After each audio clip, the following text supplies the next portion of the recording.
More details on the Chris Jericho and Kylie Rae NDA allegations, with Nick Hausman opening up about the NDA chance at World End and also clarifying his original comments about Jericho. Plenty of details on that. Plus, Trinity, formerly known as Naomi in WWE, is expected to re-sign with the company, barring any unforeseen circumstances. A big developing news story that we've got all of the details on it. Andrade has taken to social media to confirm his exit from All Elite Wrestling, as well as thank AEW President Tony Khan. And the Velveteen Dream offers an apology to WWE and several other people.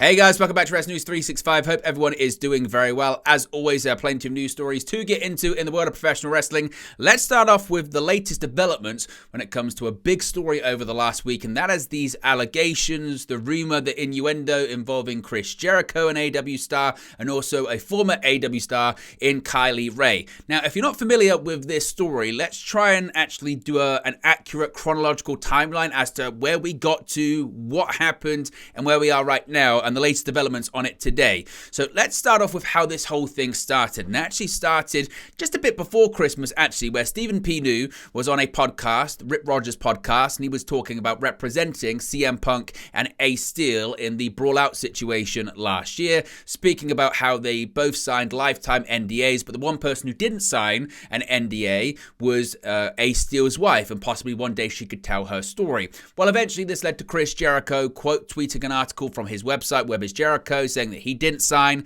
an NDA, and it had a big back and forth between Jericho and Stephen P. New, in which Stephen P. New said it's in your employee handbook, etc., etc., etc. Jericho then on Christmas Day quote tweeted Stephen P. New, who's also the lawyer for Jim Cornette, or certainly has been advertised and promoted on Cornette's podcast, saying, hey, Stephen P. New, I don't adhere to an employee handbook, and I've never had one in 4 years of working for AEW. I've also never signed an NDA in my life, ever. So stop trying to be a bully and making egotistical fancy brags for your clients and start doing some research. The tweet goes on from there. But what really got a lot of people talking was the reaction from House of Wrestling's Nick Hausman, who then responded to Jericho's tweets in question on Christmas Day by saying, quote, what about the NDAs you make other people sign? Now, Hausman's response to Jericho led to him actually getting blocked by Jericho in question. Now, people were wondering what Nick Hausman meant by this, what he was talking about when he was referring to Jericho making other people sign NDAs, and Hausman had the following to say on his Rumor and Innuendo podcast. Obviously, the Jericho part of it, for a lot of reasons, stood out to me. One of the things that is so disconcerting to me about kind of the universal praise of Jericho, and I'm not going to deny the points that Max made about, the impact Chris had in the early days of AEW. But when you have that kind of clout and you have that kind of power, it's very important to use that responsibly. And I just, there are issues with Chris behind the scenes where I know of a lot of people who have been hurt by Chris and his actions. And, it's very uncomfortable to me to see him lauded as often as he is, with only the focus on that, because I do think that there's a lot of questionable stories about Chris that will find their way out over time, and when people are ready to tell those stories, that will cast him in a very different light. I mean, look, Harvey Weinstein won a lot of Oscars. Harvey Weinstein produced a lot of very popular films. Harvey Weinstein is now in jail. I'm not saying that's going to happen to Chris, but your narrative can very quickly turn if you're hiding a lot of skeletons in your closet. Now, when it came to what Hausman had tweeted out and what he said there, it led to a lot of people putting two and two together. It must be stressed that Nick Hausman did not mention Kylie Rae's name in connection with Chris Jericho or any specific allegations made against him in the past. Nevertheless, social media being social media, we then saw a thread which was put out there by ISO Wrestling. It's at the @iTalkWrestling, who posted out the following. This is a sort of blurred out post from what I believe to be Facebook, and it said the following. It said, quote, so here's the deal. You don't quit the hottest fed going today, brackets AEW, without reason. I have it from people in the know that Kylie was asked to go to Chris Jericho's room with the understanding that others would be there. When she got there, it was just him. He made a pass at her. No other details are given, and she freaked out. Now, ISO Wrestling posted this and said pure speculation, but he might be referring to Kylie Rae. The thread continued by saying there's a history with his accused behavior, by the way, and then there was this screen grab here from Reddit of another post with an original accuser of David Starr, who was part of the Speaking Out movement, one of the names mentioned in the Speaking Out movement back in 2020, and it said, quote, "Sometimes I stop to wonder how many young women out there are wondering if it's safe to post about Chris Jericho yet." And again, this came from an original accuser of David Starr during that moment. Now, what really sent this into overdrive from just social media speculation to something that started to trend and really bled over onto AEW programming was the reaction from Kylie Rae herself. Now, she posted this heart emoji to this specific post, which some thought added credibility to the things that were put out there and the things that were being said and speculated on.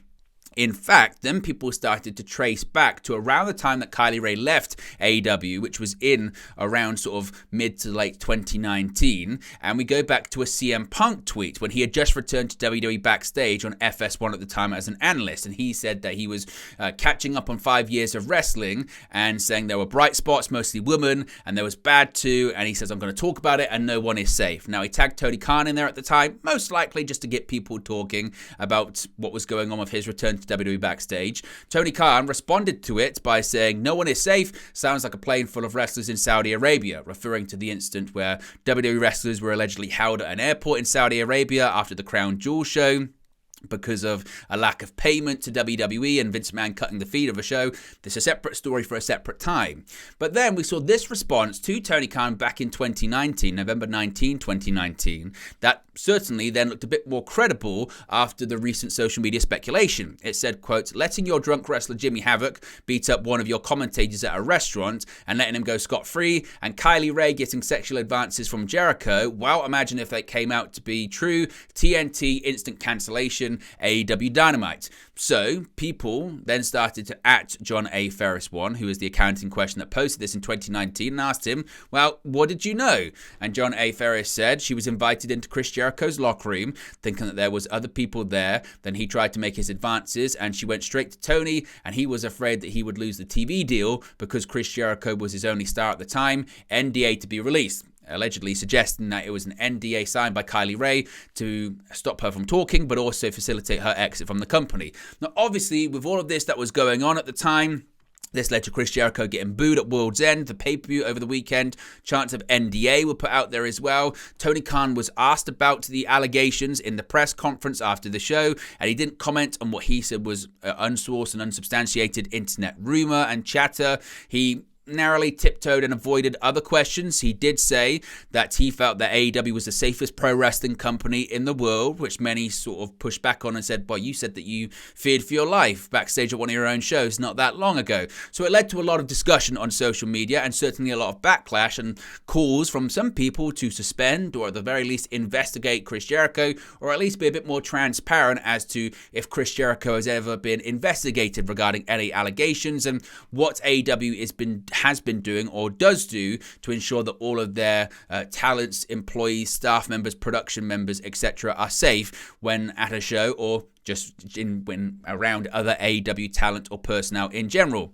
Now, today, Nick Hausman has commented on really how this issue snowballed over the last week and wanted to clarify his comments when it came to Chris Jericho, Kylie Rae, and also his sort of personal feelings on the matter as well. Here's what Hausman had to say. Jericho misconduct allegation story. Now, obviously, a clip from our show went somewhat viral shortly after we recorded, talking about the Chris Jericho situation, right? Now, I want to be very clear that my opinions of Chris are my opinions of Chris. I've heard a lot of things over the years. I don't personally like Chris Jericho. I think that's pretty obvious at this point. I think that there's a lot of issues there. There are other people that when issues come to the surface, it can take away from the legacy that they've created. And that is just a concern that I have for Chris. And that is all I ever meant by my comments. And that then elicited a thread, that clip, where other people were starting to allude to previous allegations against Chris, sexual misconduct allegations, some of them involving, I hate to say this because I have not personally mentioned her, and I really would like everybody to respect her privacy. And it's really it's like so beyond at this point. I think if anybody wants to know who it was, they can go look it up. Yeah, somebody who is alleged to have been a victim here seems to tweet, an endorsement of an allegation that carries a lot of weight to it, right? A lot more weight than me just saying I don't like Chris Jericho. I knew full well that it was probably going to hit in some way. I didn't know that it would hit near as hard as we've seen it hit. But I'm just tired of watching Chris just bully people around and be, very abrasive, especially publicly like that. I didn't appreciate. So Hausman is sort of suggesting he never ever mentioned Kylie Rae's name and spoke about that it was really the thread in question that put two and two together regarding Jericho and Kylie Rae, and he was merely talking from his point of his opinion and his dislike of Chris Jericho. Well, after he spoke about that, it then led to some people on social media, for instance this account, Covalent TV, saying that Nick Hausman had backtracked on the Chris Jericho Kylie Rae innuendo on his podcast, saying, quote, "Oh, we didn't mean Kylie Rae and we were taken out of context." And Nick Hausman has actually pushed back on this as well, saying, quote, "Guys, I did not backtrack anything. Anyone saying otherwise is incorrect. My feelings about Chris Jericho remain the same. You're welcome to check out today's Rumor and Innuendo podcast episode for yourself." So what are your thoughts regarding this? What are your thoughts on the latest developments on this? I think the important thing is certainly to show all of the facts in a situation that involves lots of hearsay and lots of innuendo and lots of rumor. Ironically enough, that's his podcast. But what are your thoughts on the latest developments on the situation? What are your thoughts on this story? How do you feel about it now? Do you feel the same as you felt about it over the weekend, which is either positive or negative or indifferent? Let me know your thoughts on it. Let me know your reactions, as always, in the comment section below. Now let's talk about Trinity, formerly known as Naomi in WWE. She's expected to be returning to the company fairly soon. Now, according to Fightful Select, Sean Ross Sapp is reporting that Trinity Fatu could be on the open market soon, and a major player is looking to land her. Fightful Select has learned from sources within TNA Wrestling that the longtime Knockouts champion is expected to be a free agent very soon. Trinity debuted in Impact Wrestling last April on the 28th of the month last year, and quickly ascended up the card. By July, she was the Impact Knockouts champion, which she's held for several months. It is expected that Trinity is finishing up with TNA soon, but Fightful haven't heard whether or not that will be at the upcoming TNA Hard to Kill show or possibly another show. We'll have to wait and see. In January of 2023, WWE sources reportedly told Fightful they were confident that they could get Trinity back in the company. However, of course, at the time, there was the unofficial hiring freeze within WWE, though Fightful aren't sure if that had anything to do with why she didn't end up going in there. It could have been a case that Vince McMahon had just come back to the company as well, so some people were quite skeptical as to whether or not they wanted to return. However, in speaking with WWE sources, not only did they think that there was a good chance she would end up back in the company, many sources claimed they expected it. There were also sources within Impact Wrestling who told Fightful they expected it to happen sooner rather than later. In fact, one WWE source has told Fightful today that, quote, "something huge would have to happen for her not to end up back in WWE sooner than later. But this is a crazy free agent period," end quote. So it does look like that possibly Trinity is going to be finishing up with TNA Wrestling fairly soon, possibly as soon as the Hard to Kill pay-per-view, and the expectation is that whenever she does leave TNA Wrestling, she's expected to go back to WWE. So what are your thoughts about Trinity returning to WWE? Does it surprise you? Doesn't it surprise you? Is it a good move? Is it a bad move? What's your reaction to it? Let me know, as always, in the comment section below. Speaking of free agents, speaking of departures, Andrade out Idolo's exit from All Elite Wrestling has now been confirmed. Of course, we had the report late last week that Andrade was set to leave AEW. It was reported by WrestlePurist First prior to AEW World's End that he would be finishing up with the company after his match against Miro, in which he lost after CJ Perry turned on him. In fact, it was then reported that Andrade had said to Tony Khan last Wednesday backstage at AEW Dynamite that he no longer wanted to be with AEW, and in fact the disagreement was hardly civil between those in AEW and Andrade. Tony Khan then confirmed after AEW World's End at the post-show press conference that Andrade was set to be finishing up with the company, and it was likely Andrade's last match inside of an All Elite Wrestling ring.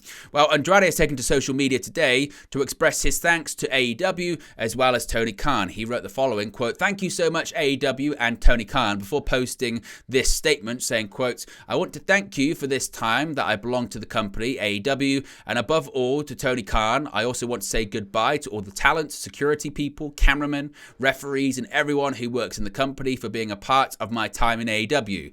Kenny, Young Bucks, Taz, Shivani, Aubrey, Jerry, Hobbs, Hook, Kingston, Ricky, Orange, Thunder, Jack Perry, Austin, Colton, Sanjay, and many more that I can't name. Also, how to forget all the Mexicans. I enjoyed sharing the ring with Sting, Pac, Darby, Garcia, Jay, and many more. I would have loved to have faced Mox, Paige, Hobbs, Ricky, Dante, Cage, Dustin. Thank you, AEW, and thank you to all the fans for your support always. I wish you the best always. So Andrade confirming his exit from the company. Of course, he is likely to be returning to WWE. In fact, many expect him to return to WWE. Some thought he was going to be at the Day 1 edition of Raw this past Monday night. He wasn't, but certainly he could be at SmackDown this Friday for the New Year's Revolution episode. Now, this is quite an interesting story regarding former NXT superstar, the Velveteen Dream, who has posted an apology on social media. Of course, Patrick Clark, who was the Velveteen Dream, that's his real name, was accused of having inappropriate contact with minors in 2020 and was later released by WWE in 2021. He was arrested in 2022 for misdemeanor battery and trespassing charges as well. A few years after his allegations emerged, Clark has apologized for his actions in a video shared on Instagram. Here's what the former NXT North American champion had to say. As you've probably seen or have heard over the course of the last few years, I want to apologize for my behavior. Both professionally and personally, I always preach to those closest to me about the power of accountability and responsibility, and I take full accountability for my behavior over the last 3 years of my life. When narratives were written about me, it doesn't matter. It didn't matter what was written about me. It doesn't matter what was said about me. It doesn't matter what's on the internet about me. I was wrong. Okay? And because of that, I need to apologize to a few people. First, I want to apologize to the WWE organization. I want to apologize to the WWE organization for any unwanted attention and negative press that I brought to your brand and your product.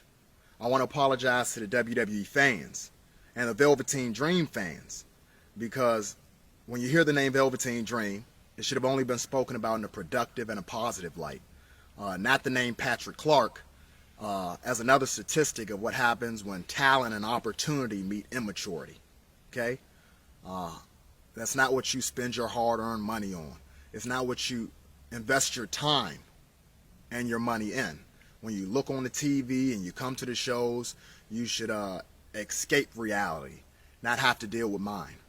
I want to apologize to the WWE and the fans. I want to apologize to Paul Levesque. Paul, you are such an understanding and patient man and leader, and getting the opportunity to work with you and to learn from you, I get the sense of what makes you who you are and how you've been able to handle the responsibility of being in the public light for such a long time. I want to apologize to you, Paul. I'm sorry. Also, I want to say I'm sorry to Shawn Michaels.